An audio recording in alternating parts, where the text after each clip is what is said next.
This is The Sports Life. And now Michigan State takes it away. We're going the other way. Here's Akins for a three. He got it! In transition, beautiful defense by Pierce, forced a turnover, and Akins finally knocking down the three. I am proud of our guys for coming back. I mean, they could have quit on us a little bit. They weren't playing very good. We were 10 down, and we weren't very good at all, but we found a way to come back, and that was important. And welcome into the Sports Life. Will Teeman here along with Dalton Shetler. Well, Tom Izzo, I don't know what he did with this group of people, but he's got him into the Sweet 16. He began the year with an unproven point guard, only one real scorer, all kinds of questions along the post. But he did bring in some people, but they were both mid-majors, never played at this level. And you go, how's this all going to work? Well, it works pretty good. He's in the Sweet 16, and he won the Big Ten by 3 full games. So I guess the maestro knows what he's doing. Well, this week we have a nice show lined up for you. We're going to do some reflecting on some of the great stories that have been told on this program. And one of them is a visit we're going to revisit with Tracy Wolfson of CBS.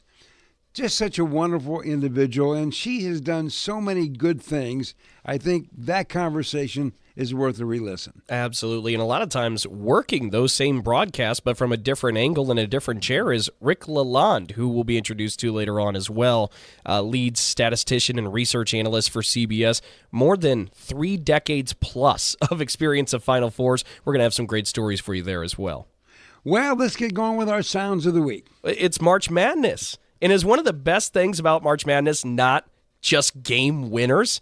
We finally got one here in this NCAA tournament. Maryland defeated Colorado State in the round of 32, and we got for you 3 different radio calls of the game-winning shot by Derek Queen to send the Terps to the Sweet 16. We'll start with the voice of the Terps, Johnny Holiday. The second call you'll hear is from Westwood One, and the third one is from Tyler Lochte, a student there at Maryland. Let's listen to all 3 of them. Gillespie looks to inbound. There it goes to Queen. Queen will drive in against Morton. Queen with a shot off the glass. Got it! And the Terrapins have won it at the buzzer on a shot. Oh my goodness! By Derek Queen, 72-71, and we're heading to San Francisco. It's about time. Gillespie looking to throw it in. Gets it up top to Queen. Dribbling left. Big step down the lane. Runner for the win. Banked it in! He banked it in! He banked it in! And Maryland has won! Maryland is going to the Sweet 16. Derek Queen with a runner left of the lane. Banked it in. And for the first time since 2016, the Maryland Terrapins are going to the Sweet 16. He finds Queen. Queen turns, puts it up at the buzzer, and in! Maryland is headed to the Sweet 16 for the second time in 22 years. It's the freshman Derek Queen. He's the Maryland hero. He's a Maryland hero. Yeah, that's a heck of a shot. And it's kind of interesting. We haven't had a lot of that in this tournament. No, this to me, Will, has felt like one of the least dramatic March Madnesses we've had in some time. I did chuckle a little bit when I heard Kevin Willard, the Maryland coach, say after the game, we've lost a few like this. It's about time we win one like this. They have had some heartbreak down the home stretch of the season, so for them to get one back feels good for the Terps. And speaking of Kevin Willard and Derek Queen, Queen was asked a little bit about why they listen and trust Kevin Willard so much. This was a pretty funny answer that came out from the NCAA tournament. First, he do pay us the money, and then so we got to listen to him, and we all trust him because he's like a player coach. And then he want nothing but the best for us, and he just he coaches hard. He talked to us other than basketball. He's just always there and just want us to win. Welcome to the new college basketball world. How about that? Yeah, how about that? Well, let's move on, because while there's so much jubilation and fun maybe in some different parts of this, there is sadness, right? In March Madness, a lot of teams get eliminated, and 32 were eliminated in this opening weekend. One of them was from the Big Ten Conference, the Fighting Illini from Illinois, and head coach Brad Underwood met with his team after the game in the locker room, and this is what it sounds like on the other end of things as Coach Underwood talks to his players about the end of the season. For all your work, I thank you. Okay? There's one thing that you all have. My number. You don't believe me when I tell you this. I couldn't be prouder that you have it, and when someday comes and you need me, you have me. Whatever it is, you have me. You can pick up the phone. The one thing that you guys have to get through is understanding in cell phones, there's no relationships in there. The relationships are with the people that you just did this with. You got beat at stocks. You win, you enjoy it. But the lifelong relationships that you make while you're here last a lifetime. Brad Underwood, Illinois head coach, after they got defeated in this year's NCAA tournament. Heartfelt. Mm-hmm. And for that team, it felt like it never quite came all the way together for that squad. But boy, that really gives you a peek behind the curtain at what coaching's all about for some of these people and Brad Underwood's relationships with his players. And speaking of coaching, some are just getting into the Big Ten. Nico Medved, who is actually the Colorado State head coach, it was announced as the next Minnesota head men's basketball coach. He actually had started out his kind of basketball career as a manager at Minnesota. How full circle things come. He's now the head coach, and he talked a little bit about his childhood dream coming true. I know how rare it is to live a life that you dreamed of. And, gosh, I think my dad, you were telling me yesterday via text, I think it was before I was born. So I'm 51. So before I was born, my dad had season tickets to go for basketball. Maybe I was 5 or 6 years old. And I remember going to the barn and watching games. I remember where our seats were, their kitty corner from where our gopher bench is now. I grew up going to games. I love the energy in the barn. It's where I really started to love college basketball. I had an opportunity. I played all the sports growing up. I had an opportunity to come as a student manager. I've been an assistant coach here. I've taken my teams here at Furman and Drake to play. It's just a magical place. And so, to be back here right now, it just feels surreal. All I wanted was an opportunity to be a Division I head basketball coach, and to see it all come full circle here is just really, really amazing. Well, it's interesting also, we now have 2 former managers as head coaches in the Big Ten. Dusty May was a manager at Indiana. Of course, he's the head coach of Michigan. It's really kind of funny how that all has worked out and transpired for those coaches. The last sound of the week that we're going to play for you actually comes from East Lansing and Michigan State head coach Tom Izzo, because as he and the Spartans are getting ready for the Sweet 16 and they're moving on, right, in March Madness, well, at the same time, coinciding is the transfer portal opening up. And he was asked about the transfer portal. Now, we've cut this a lot down, but this was a very long dialogue that Tom Izzo had about the transfer portal. Here's a selection of it. But what my team's done has been incredible. And I'm not ready to move on. So, Judd, I've followed what you said. I'm going to worry today about the guys I got in this program that have done an incredible job this year. And that's it.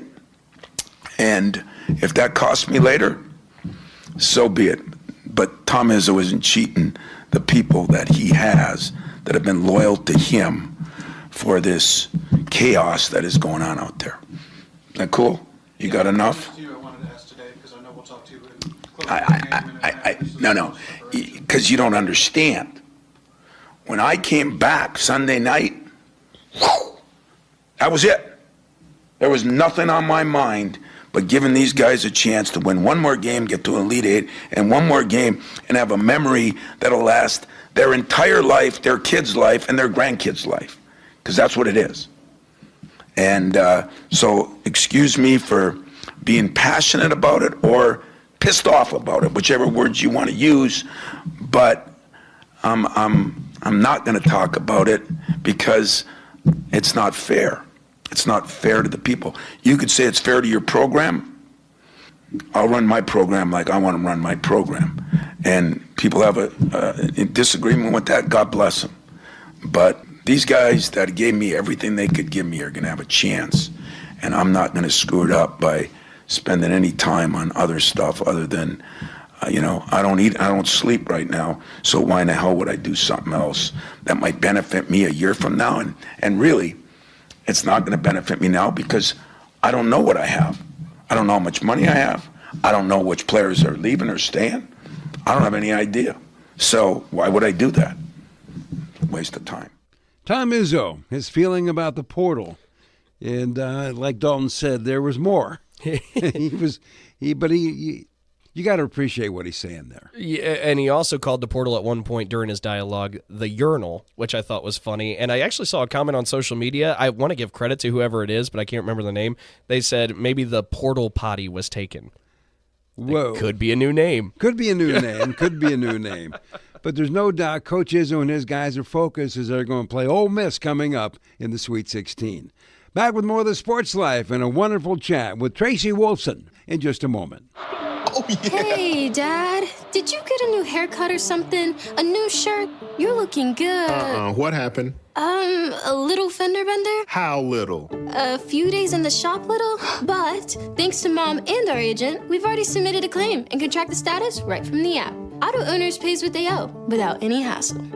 Sounds like simple human sense. I'm fine, by the way. Oh, yeah, I was gonna ask. Ask your independent agent if auto owners make sense for you. Every kid deserves a chance to feel safe, to have their own bed, to be loved and cared for. That's why I love my foster parents. They make me feel like part of the family. Raise hope and foster dreams for one of 13,000 Michigan children in foster care. Visit michigan.gov/hope for a home or call 855-MICH-KIDS. That's 855-MICH-KIDS. Sponsored by the Michigan Department of Health and Human Services and the Michigan Association of Broadcasters. You hear that? That's the sound of uncertainty lurking under your hood. You know the feeling. I know I do. That sudden sinking sensation when you see a check engine light or your car unexpectedly breaks down and you're faced with sky-high repair bills. It's time to shield against unexpected repairs with CarShield. CarShield is America's most trusted auto protection company and has an A rating with the Better Business Bureau. Don't let the fear of a breakdown keep you up at night. Trust the Shield, CarShield, and say goodbye to terrifying repair bills and hello to peace of mind. Your plan also comes with 24/7 roadside assistance, courtesy towing, rental car options, and so much more. Don't wait till it's too late. Call CarShield now before a breakdown. Protect your wallet. Protect your car with CarShield. Get our best protection ever.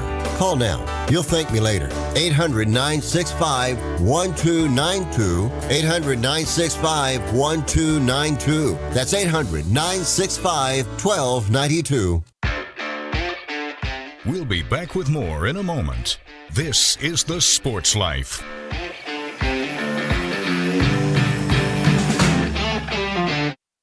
Roxanne Watson is on a mission. Hello, how are you doing today? She wants more people to register as organ, eye, and tissue donors. Are you an organ donor? Yes, I am. Yay. My goal is to sign up the most people in the United States. What drives her? Roxanne's own life was saved through the gift of a heart transplant, made possible by an organ donor. I decided that day that I was going to devote myself to the cause of organ donation and signing people up and honoring my donor by doing that. Now she's back to health, and she's a powerful force helping to save lives every day through her work. Imagine what you can make possible by leaving behind the gift of life. 8 people can be helped with the major organs, and up to 50 people can be helped with a little bit of everything. And when you think about it that way, that you could help that many people, it's amazing. It really is. Learn more and sign up as an organ, eye, and tissue donor. Go to organdonor.gov. A message from the U.S. Department of Health and Human Services, Health Resources and Services Administration.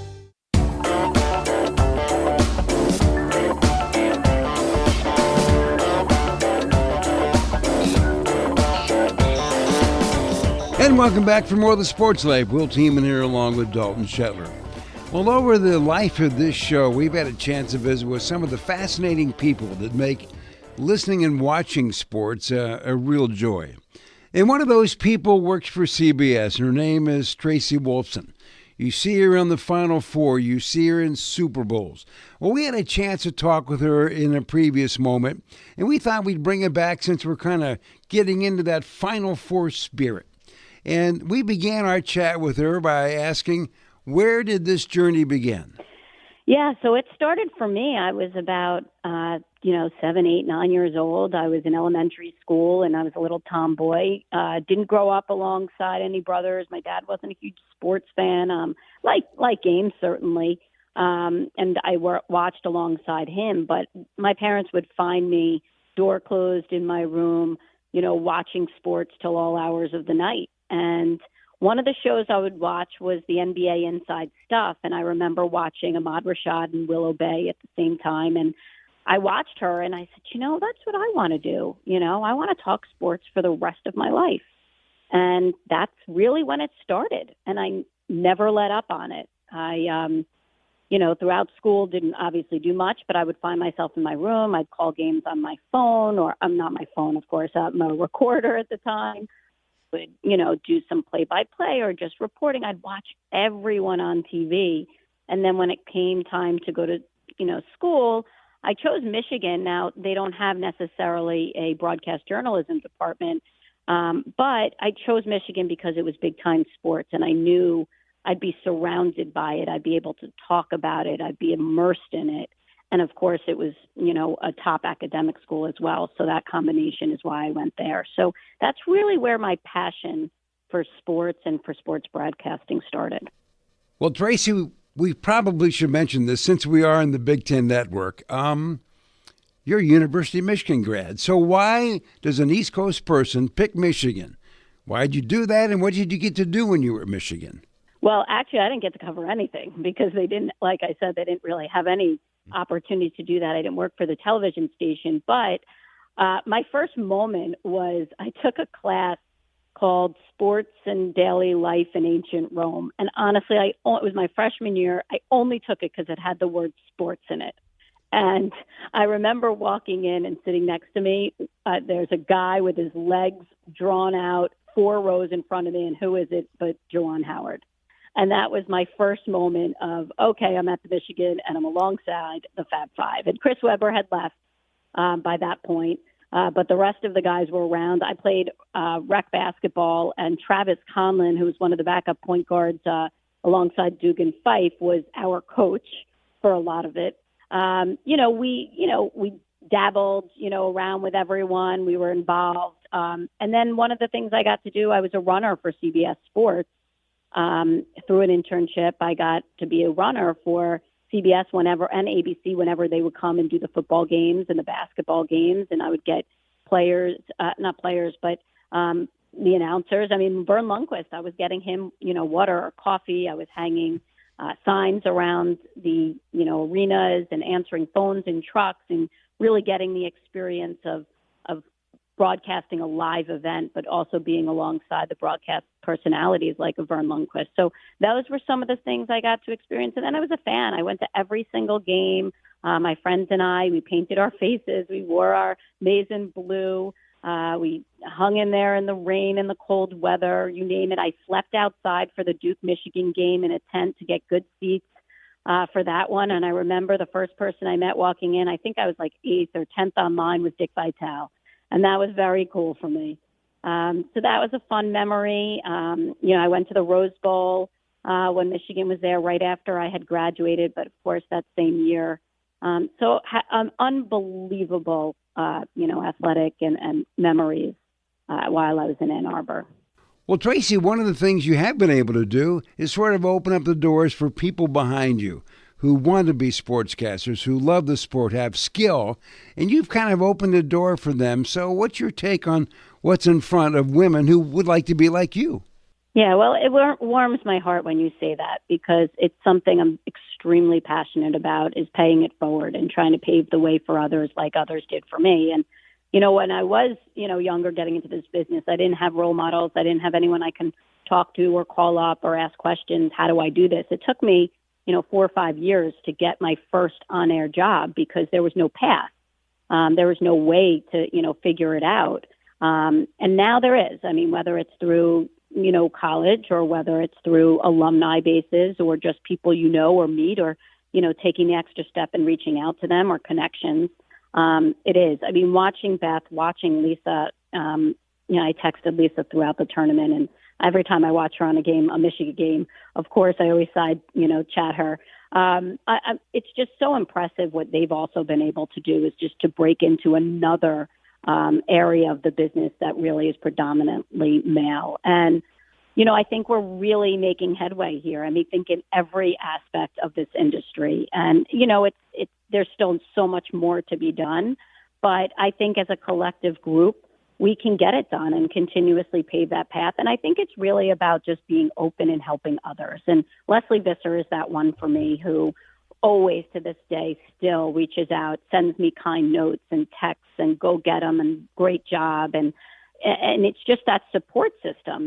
And that's how I've, been able to learn from her and been able to pass that on to others. And I always try and make myself available. And, I just been mentoring students nonstop and just spoke with one yesterday and, to try and be able so that they too have that opportunity. And hopefully, one day when they get into this role, they pay it forward as well. So, Tracy, you go from this 8-9-year-old little girl thinking this is a neat thing to do. And now that you are a role model, do you ever stop and think that I'm a role model? How'd that happen? I think about it all the time. I have to be honest. I say to myself, I can't believe I'm actually doing what I wanted to do when I was that young.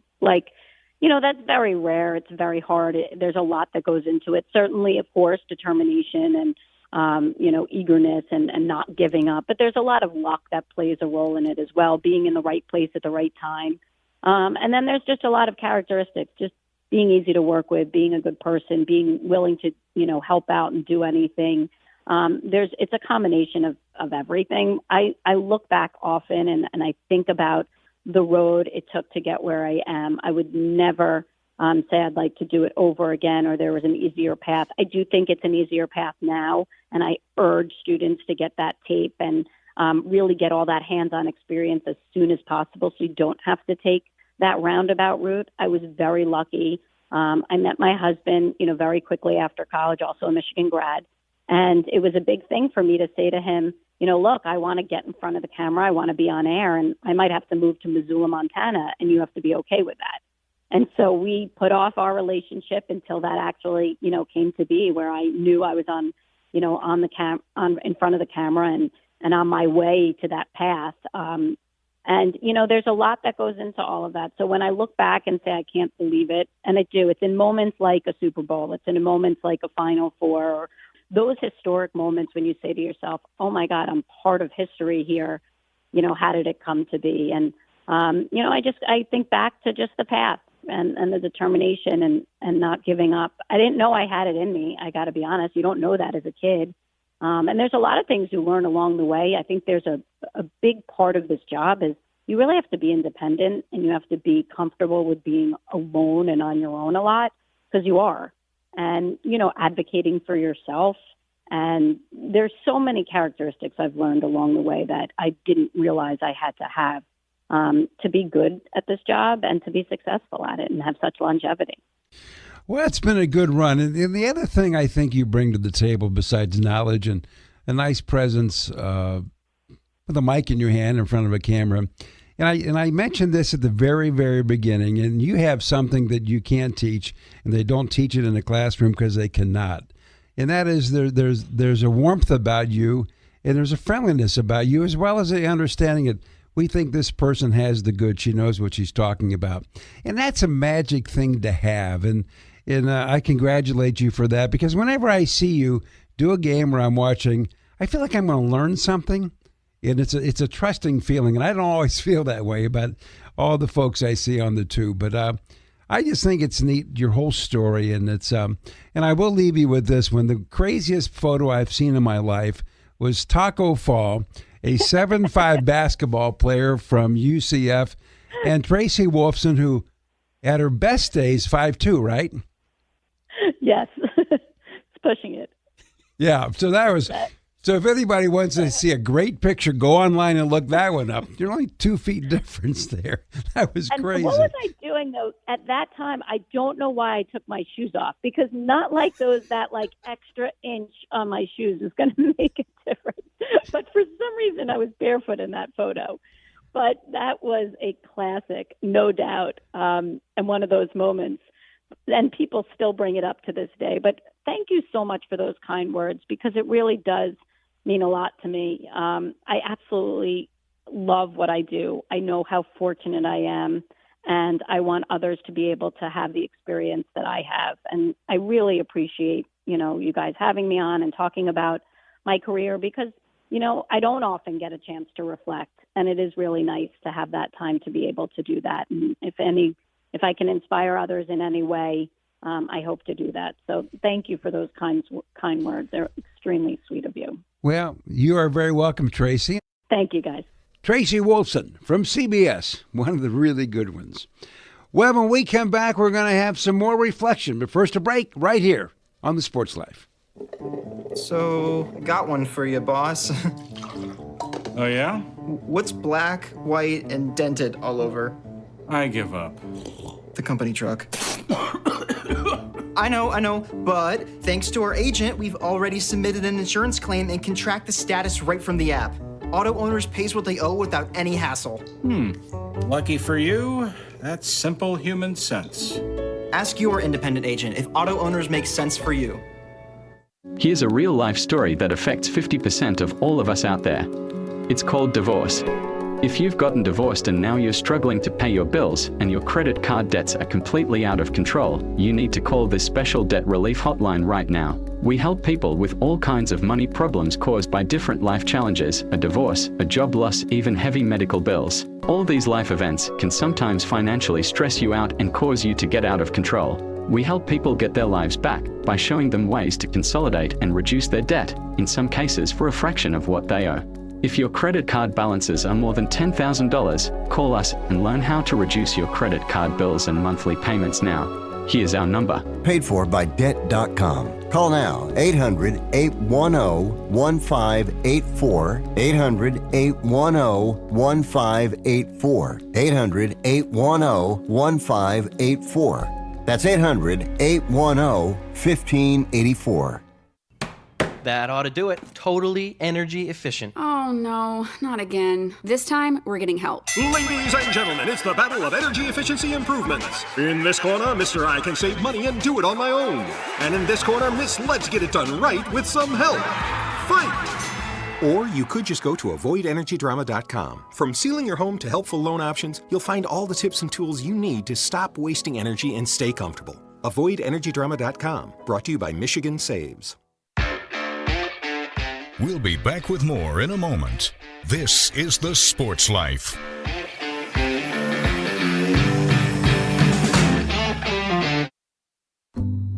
Unlike other health concerns, mental illness is not always easy to see. Depression won't show up on an eye chart, and you can't measure it on your bathroom scale. Sorting out a mental health concern is not something to attempt on your own. You won't find a bipolar disorder by looking at a thermometer. Like many other health conditions, help for mental illness takes professional diagnosis and treatment. Anxiety won't just go away under a stick-on bandage. So the sooner you seek treatment, the better. If you or a loved one has a mental health concern, don't go it alone. Find out what to do. For 24-hour free and confidential information and treatment referral, call 1-800-662-HELP. Learn more at samhsa.gov/support. That's samhsa.gov/support.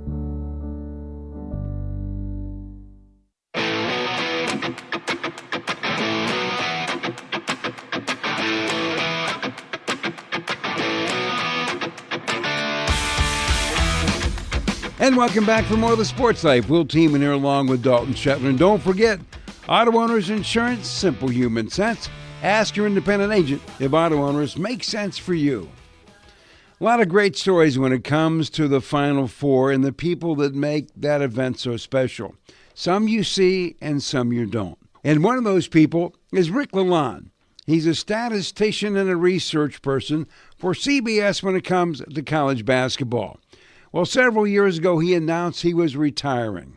And so we had a chance to catch up with him and reflect on some of the great stories over 30-plus years of covering the Final Four with CBS. Well, we began that conversation with me asking, if you're a statistician and a research person, what exactly does that mean? Well, I said it at courtside. Normally behind the official scorer, which is the only individual that sits at the scorer's table and wears a referee shirt, the same as the three guys on the floor, and I can communicate with them by yelling over the voices of about 75,000 people.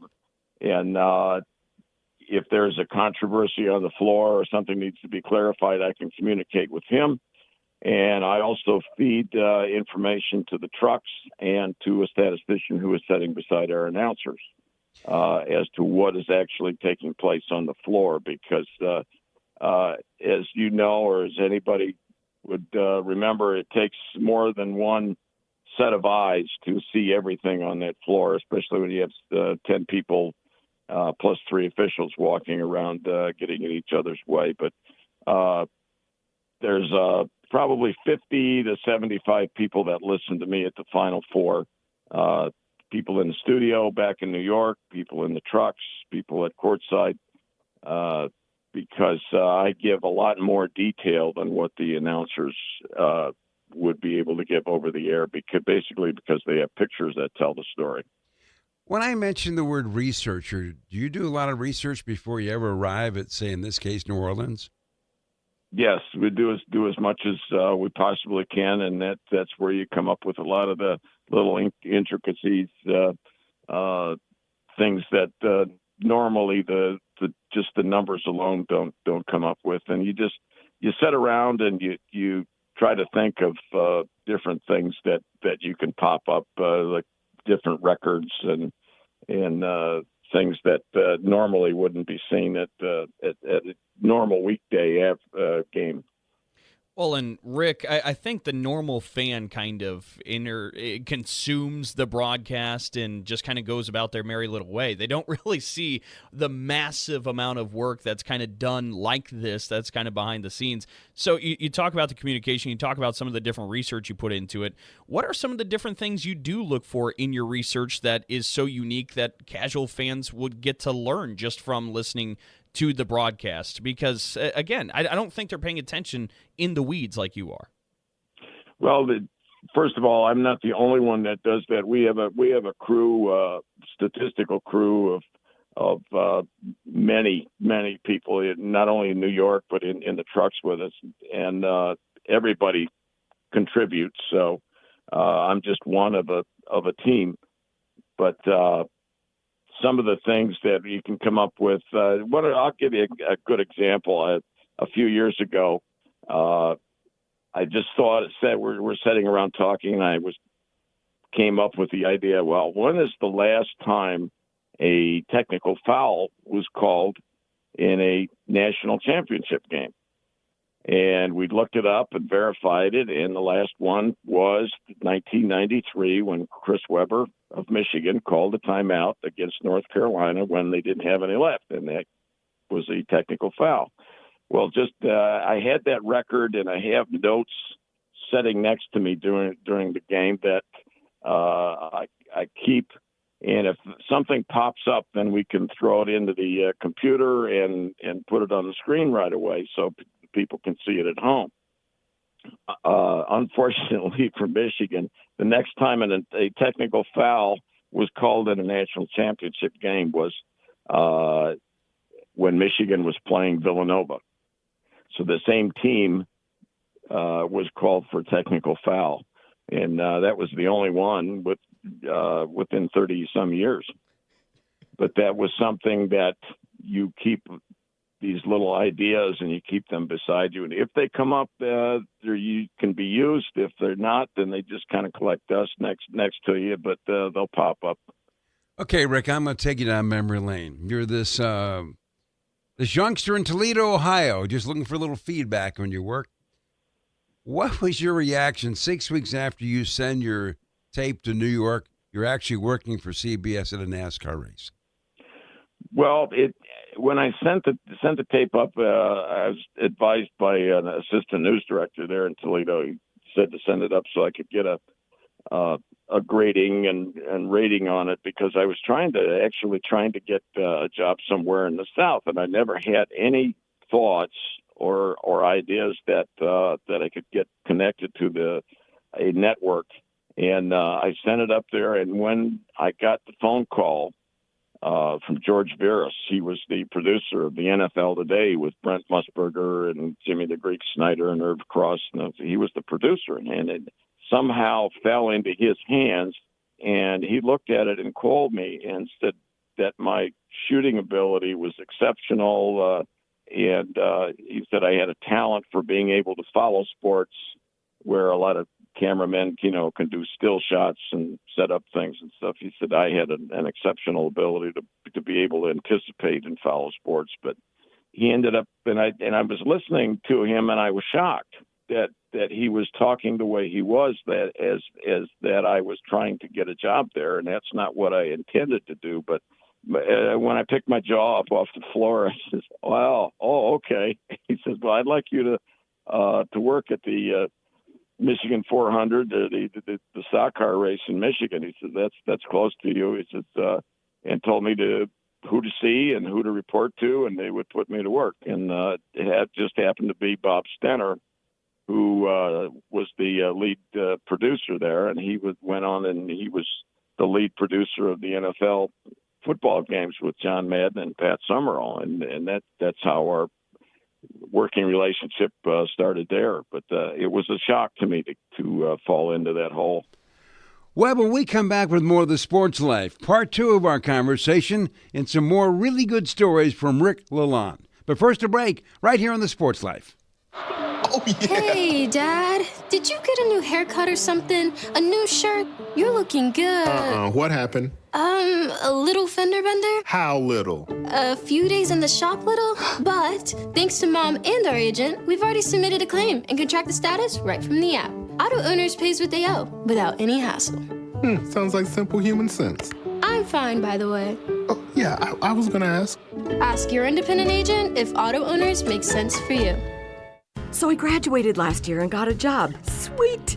But it got boring. I didn't really have a purpose. Then I started volunteering with Community Action. It's a statewide network with 29 agencies across Michigan. Community Action helps people with food, housing, utilities, childcare, senior services, you name it. I found my purpose, helping people, changing lives. Won't you join me? Call 1-855-MI-ACTION or go to MichiganCommunityAction.org. Sponsored by Michigan Community Action and Michigan Association of Broadcasters. This is a potter's field. When people can't pay for their funerals, they are buried here. It is a lonely, desolate place, littered with unmarked headstones. No one visits. No one leaves flowers. But it doesn't have to be that way. For as low as $1 a day, you can ensure your family will have the money to pay your funeral expenses. We offer burial insurance plans that pay up to $30,000. Considering the average funeral costs more than $10,000, that's peace of mind for your family. There are no medical exams, your rates won't increase, and your policy cannot be canceled as long as you make your premium payments.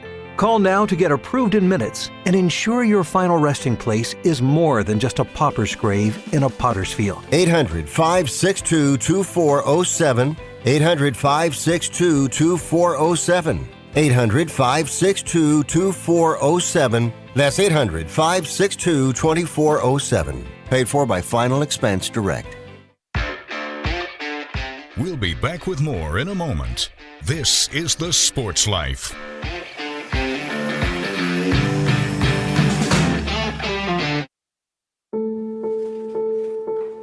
We all make choices. When it comes to alcohol, kids make choices whether to drink or not. Bye, Dad. Bye-bye. Remember, I'm going to Alex's party tonight and sleeping over. Hey, have a seat for a second. Remind me about that party again? Alex is just... And adults make choices whether to talk about it. That's true of parents and every other trusted adult in a kid's life. Kids want to know our expectations when it comes to alcohol and other drugs. They want guidance and honest answers to their questions. And it makes a difference when the message is consistent and part of everyday conversations. So talk with your kids and help lead them on a positive path. Because when you talk, they hear you.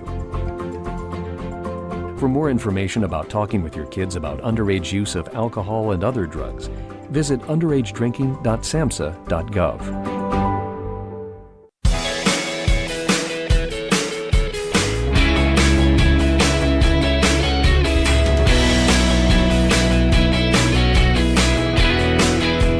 And welcome back for more of the Sports Life. Will Tiemann here along with Dalton Shetler. Well, we're revisiting a great conversation we had with Rick LaLonde as he was retiring after 30-plus years of working the Final Four for CBS. And one of the questions we asked Rick during that conversation was for him to maybe think back to some of his favorite memories. Well, I think the first one you go, but not only the first event that you worked is always something that you remember, but some of the things I think was working Julius Erving's last game. It was a playoff game up at Milwaukee, and everybody was kind of clamoring around, and one of the cameramen says, well, I'm going to get my press pass autographed, and so did I. And I went into the press room and got a final stat sheet, a couple of copies from the photocopy machine, the mimeograph machine back then, and I had him sign those too. So those are in a collection of souvenirs. But and also Ray Meyer's last game up at St. Louis. They were really struggling to stay with Arkansas, I believe it was, up at the St. Louis Coliseum. And Ray's wife was sitting in the front row, blessing herself, and she could just see that the end was coming near, and it was a struggle. It was really emotional to see that. A nice guy like Ray Meyer was coming to an end on his career also. Meeting Muhammad Ali at the Palace of Auburn Hills. He came in for a basketball game, and he was sitting there with some other handlers and some people like that. And I walked over, and there were some other people trying to get his autograph, and they were handing out pamphlets that were already pre-signed, and they handed it to me, and I said, no, that's not what I walked over across the floor to see. You know, I wanted to get him to sign something for me. It's to just sign a piece of paper, and because if I get an autograph, it's got to be signed in front of me, so that I know it's real. And Muhammad was sitting there, and he looked at me, and I looked at him, and I just kind of put my fist on my chest and kind of gave him a signal, and he just kind of smiled, and he says, okay, and he motioned for me to come over, and he signed it, a piece of paper right in front of me when his handlers didn't want him to sit there and sign things, but he signed it, and he just smiled and kind of gave me a fist bump, and away I went. But that was kind of a stunner. The NBA playoffs with the Chicago Bulls and the Pistons, those years, I had a player by the name of John Paxson who played his high school ball in Ohio at Kettering Alder High School, and then he went on to Notre Dame. And he was out on the floor before a Bulls game one day, and there was nobody else in the arena, and I saw him shooting, and I come up on the floor, and I said, there he is, John Paxson from downtown Kettering, Ohio, and he just kind of laughed. He says, you know about Kettering? I said, yeah, I covered you when you were in high school, and from then on, we kind of had a relationship, friendship, and I got with my press pass. I was able to get in the locker room, and I would go down in the locker room before some of the games and sit there and talk with him, and you'd be sitting there, and there was another guy by the name of B.J. Armstrong, and was sitting there, and out came Michael from the training room, and he's sitting there putting his shoes on and getting ready for the game, and we're just kind of sitting there having a nice conversation, real relaxed conversation. And I went out after they said it was the 10-minute cooling off period when everybody had to leave the locker room. Well, I'd leave, and then you walk out in the arena, and there's 20,000 people there in the old Chicago Stadium cheering and everything. And I said, oh, my God, what was I just doing? You know, I'm sitting there holding a friendly conversation with these mega stars, and it was pretty incredible feeling there. I wanted to ask you, because you talked about you getting the box score signed by Dr. J. You had some of these conversations. You get an autograph from Muhammad Ali. And you've talked to us before we actually started this interview and said that you keep all your credentials. And we're talking about 4 decades now that we're spanning across with all these credentials, all these different little mementos. How many do you think you might have, and where do you keep all of these? Do you have something you've built with these? I have them in a box, basically. I've just been tossing them in a box, and I figured, well, when I retire, then I'll go through some of those and put them in a scrapbook or log them in somewhere or some way. But I do know that I've got at least a couple of thousand events, a couple of thousand games that I've worked in the last 39 years, and it's getting to be a pretty big box. So they just kind of get tossed in there, and it's going to be a collection and something I'm going to do after I retire, after I stop. But from college football and basketball, and I did a couple of years of Notre Dame football, and one of our sideline reporter was O.J. Simpson, and we were in the press box up at the old Notre Dame Stadium, and the guy in the box next to us on one side was Father Hesburgh, and the guy coming out of the VIP box next to us on the other side was a guy by the name of Regis Philbin. So, and I would have to leave our regular broadcast box to go out and at halftime, because they'd bring a camera into the broadcast booth, and I'd have to get out of the way. So I'm out there standing, and all of a sudden here comes this guy, and he starts talking about the game, and wanted to know what I was doing, and told him, and we really started talking about stats. So every time I'd work a game at Notre Dame, if he was there, he would come out and talk with me. But that, and let's see, the Indy 500. I was at the Indy 500 one year, and I was standing outside in the entryway, and it just happened to be accidentally. I walked out, and there's the platform where the main speakers were doing the opening ceremonies, and there was Bob Hope standing there doing a speech, and I'm just standing there looking around, and this guy comes over and stands beside me, and he was about my age, and come to find out he was actually my age. So he says, "Man, I've never seen a crowd like this, and it's just huge. I've never seen this many people before." And I said, "Yeah." I said, "I've never been here before." And I looked at him, and I said, "You look kind of familiar." And he says, "Oh," he stuck his hand out and says, "Yeah, Ron Howard." It was Opie from the Andy Griffith Show. And it was kind of a stunner there too. So he had to go up to a press box, but that was before selfies were invented. But I did take a picture of him walking away, and he kind of smiled at me and kept walking. But there's been a lot of opportunities, a lot of events over the years, because I had those seats at the Indy 500 for about 30 years too. Well, Rick, it's just been a lot of things, you know. Oh, I bet. Before we wrap this up, Rick, I think everybody who loves what they do, when they decide this is the last time they're going to do it, I just can't imagine there's not going to be some emotion here. So how are you feeling heading into this last Final Four? Well, working the event itself is it's an incredible honor.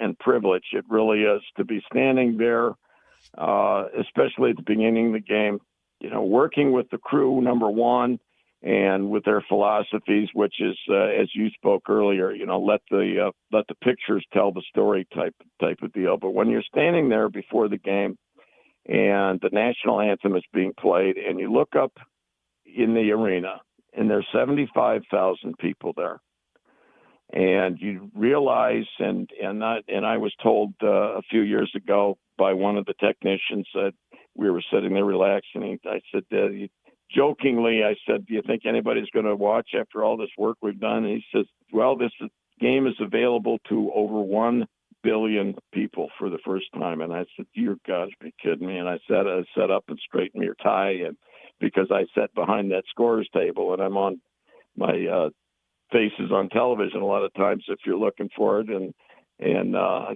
was just joking. It kind of sent a chill up your spine. But what really sent the chill up your spine is when they play that national anthem. And every year when during the national anthem, I look up in the sky or look up in the ceiling, and I thank God. I thank my parents, and I thank my high school coach. And every year, the same thing for the privilege and honor of helping me get to that point. And one year, we were standing there, and me and another guy next to me that is also on a headset. We're standing there doing the national anthem, and we're in a high security area. There's not supposed to be anybody in that second row because we're right up against the stands, and we're part of the control of the game and the broadcast. So nobody is allowed to be there that isn't part of that or isn't in those seats. And we're going through the national anthem, and all of a sudden somebody comes up behind me and they start bumping my shoulder. And I just kind of brushed it off as to somebody is just, walking through or whatever. Well, they bumped my shoulder again. They bumped into me. And I'm talking to my headset, looking straight forward because I know we're on camera. He said, "Turn around and look to your right." And I look to my right, and here it's Joe Biden standing behind me. They were just bringing him in to sit right behind me during the game. And I didn't even know that he was coming. Nobody had told me that he was there. And also President Bush was there, and his son, George Jr. was sitting down at the other end of the table, and I had to walk past them. And there's a lot of VIPs that sat behind me and in that section behind me. But and the Secret Service agents were, some were dressed as college students, were sitting behind me on the floor in the walkway. And anytime that I would turn around, because I'm a little more functional, I'm not just sitting there looking straight ahead. We're talking and watching things, and I turn around and looked, and boy, they're just focused in because I'm moving. And they're very protective of the vice, as he was at that time, the vice president. But there's a lot of memories there, and a lot of feeling in my heart that I really had a fantastic experience and the privilege and honor to be able to work that. But it's time, like Al McGuire told me, it's a lot of things that go with it, and it's just kind of time to hang it up and enjoy it on television from now on. Well, Rick, I really appreciate you taking the time, sharing all these memories, and I also hope number 37 for you is fantastic, and I hope you have a great Final Four. And I know I'll see you somewhere along the way, and I just appreciate it. Thank you very much, Will. It's a lot of great memories and a lot of honors, and I really appreciate you getting with me today. So there you go. Some of our conversation with Rick LaLonde, statistician and researcher for CBS, as he was getting ready to work his Final Four. Back with more in a moment, right after this. So, got one for you, boss. Oh, yeah? What's black, white, and dented all over? I give up. The company truck. I know, but thanks to our agent, we've already submitted an insurance claim and can track the status right from the app. Auto owners pays what they owe without any hassle. Lucky for you, that's simple human sense. Ask your independent agent if auto owners make sense for you. So I graduated last year and got a job. Sweet! But it got boring. I didn't really have a purpose. Then I started volunteering with Community Action. It's a statewide network with 29 agencies across Michigan. Community Action helps people with food, housing, utilities, childcare, senior services, you name it. I found my purpose, helping people, changing lives. Won't you join me? Call 1-855-MI-ACTION or go to MichiganCommunityAction.org. Sponsored by Michigan Community Action and Michigan Association of Broadcasters. If you have diabetes, listen up. If you have insurance, you can qualify for a continuous glucose monitor. With a CGM, you can continuously track your levels and trends and spend more time in range, significantly lowering your A1C. More importantly, a CGM eliminates the one thing most people with diabetes hate: painful finger sticks. Order your new continuous glucose monitor today. If you use insulin and if you've seen your diabetes care provider within the last 6 months, you may qualify for your own CGM right now. We'll do all the insurance paperwork and deliver your new CGM at little or no out-of-pocket cost to you. Medicare and most insurances will cover your CGM, so don't wait. Have your insurance handy and call the Aptiva Medical CGM Health Hotline right now. 800-948-6912. 800-948-6912. 800-948-6912. That's 800-948-6912. We'll be back with more in a moment. This is The Sports Life.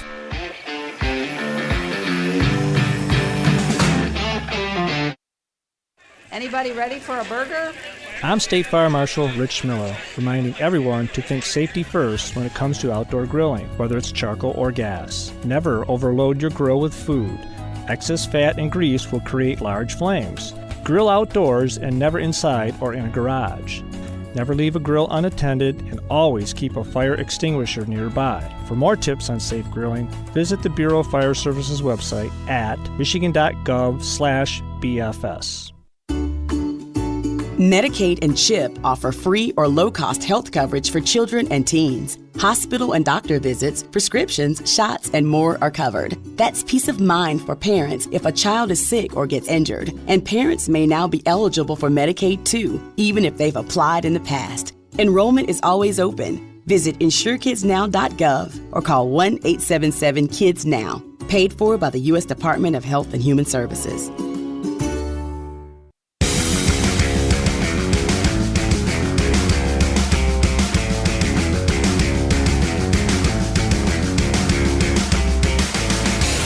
And welcome back for more of the Sports Life. We'll team in here along with Dalton Shetler. A good show today as we reflected back on some of the really fun conversations we had as we head towards this year's Final Four. And with that, it is now time for our parting shots. And by the way, I want to let everybody know that they can follow us on Twitter or X, whatever you call it, at SportsLifeNow is our handle. That's where you can give us a follow. We post the entire show back there as well.